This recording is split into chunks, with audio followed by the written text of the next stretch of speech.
Good morning, students. Now we are going to explain the first stanza of the poem, A Lecture upon Shadow. This poem is composed by John Donne. Yesterday, in last class, we completed the introduction of the poem and the poet. This is all about lecture. The poet is giving a lecture to his beloved about their love situation. So first of all, we are going to read the first stanza of the poem and then we will explain it. So students, this is our poem, A Lecture upon Shadow. First stanza. Stand still and I will read to thee. Here यहाँ पर जो दी है THEE means वो अपनी beloved के लिए use कर रहा है.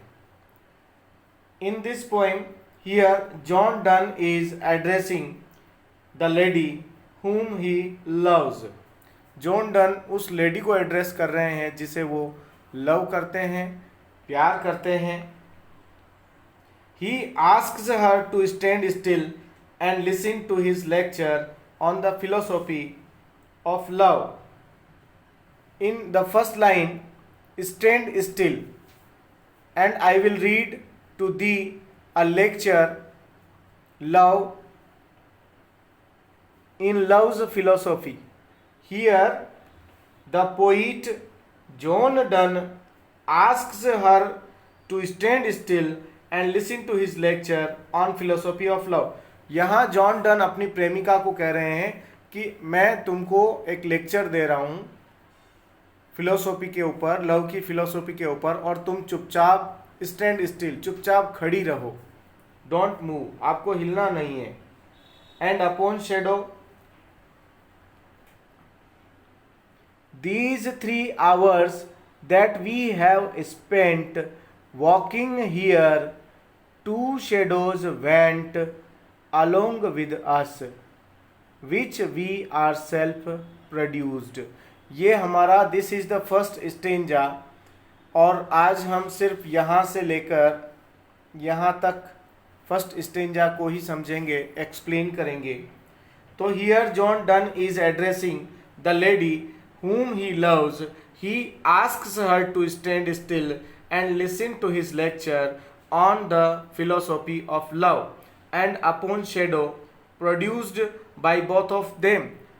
जो शेडो उन दोनों के द्वारा बनी है उसके ऊपर भी लेक्चर दे रहा है, और वो कह रहा है The poet and his beloved have spent 3 hours together. Here, these 3 hours that we have spent. तो the poet is discussing about the 3 hours that they have spent together. वो जो 3 घंटे उन दोनों ने वहाँ गुजारे हैं साथ साथ में, उसके बारे में वो बात कर रहा है. While walking, जब वो दोनों चल रहे थे, they have produced 2 shadows. Walking here, 2 shadows went. While walking, they have produced 2 shadows which went along with them. You know students, जब हम वॉक करते हैं तो हमारी जो शेडो होती है अंडर द सन, वो भी हमारे साथ वॉक करती है. Then the sun was over their heads, that is now it is noon time. We can say that along with us, ये जब हमारे साथ शेडो चलती है, इट मीन्स हम समझ सकते हैं कि जो शेडो होती है which we are self produce, जो हमने खुद ने प्रोड्यूस की है. अगर नून टाइम आप देखेंगे तो at that time the shadow you produced, आपके सर के ऊपर एकदम सन होता है और जो शेडोज होती है वो आपके बिल्कुल साथ साथ चलती है.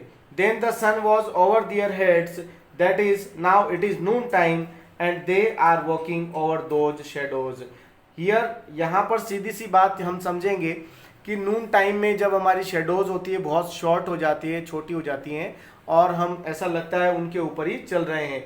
There infant love that is love of young people has now become mature. In these lines the poet is trying to explain his beloved that their infant love that is love of young people. उसने compare किया है कि उनका जो infant love है, जो young people का है, हैज़ नाउ बिकम मैच्योर, अब वो मैच्योर हो गया है. their love has not yet attained the highest degree although it is Noon time.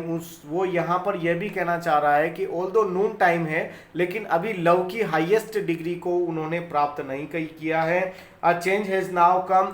और जैसे जैसे टाइम चला जाता है, आगे बढ़ता जाता है, शेडो की जो आकृति होती है, शेड होती है, वो लंबी छोटी होती चली जाती है.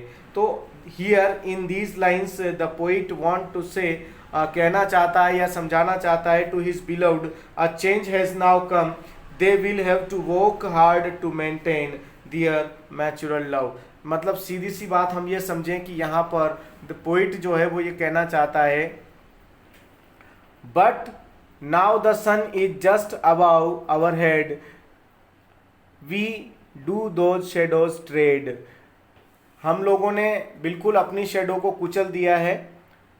And to brave clearness all things are reduced so whilst our infant love did grow.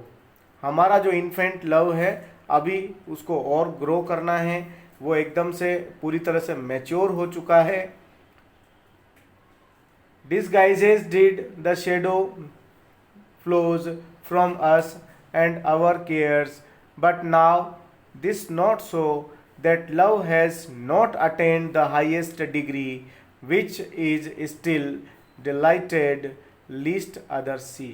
तो यहाँ पर हम अगर बात समझें सिंपली तो the poet is saying that the sun was over their heads. जो सन है वो उनके हेड्स के ऊपर आ गया है. We do those shadows tread. और उस समय वो उनकी शेडो जो है उसको ऊपर ट्रेड कुचल रहे हैं.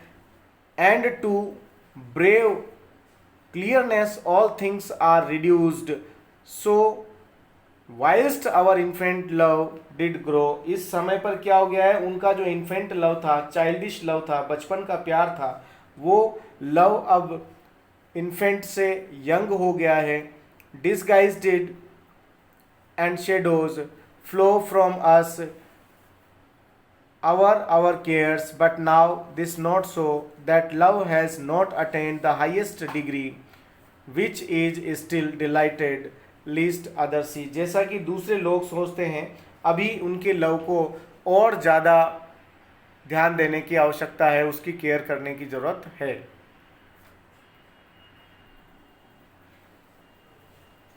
So students here in this poem हम अगर इसको अच्छे से समझना चाहते हैं तो जो एक्सप्लेनेशन है हमारा इस पोइम का दैट इज लाइक दिस. वो इस प्रकार से है कि here John Donne is addressing the lady whom he loves.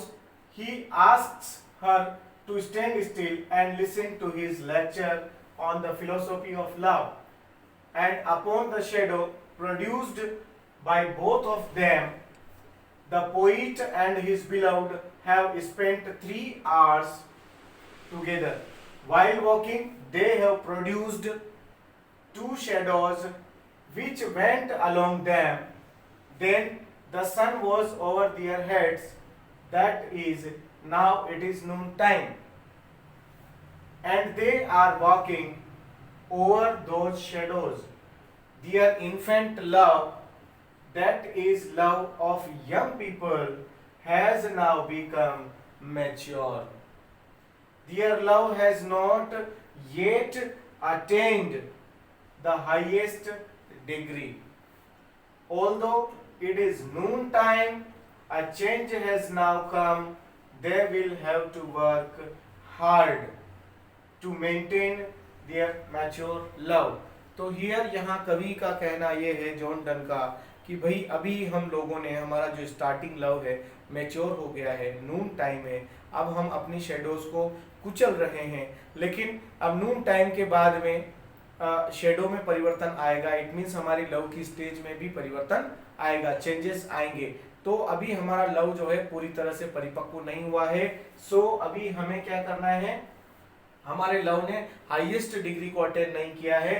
सो हमें, it is noon time, a change has now come, they will have to work hard to maintain their mature love. उन्हें अपने love की स्थिति को maintain करने के लिए बहुत हार्ड मेहनत करनी है, बहुत ध्यान रखना है, क्योंकि वो चाहता है कि हमारा जो लव है उसमें टाइम के अनुसार कोई परिवर्तन नहीं आना चाहिए।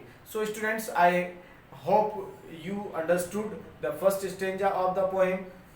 Then next we will explain the next stanza.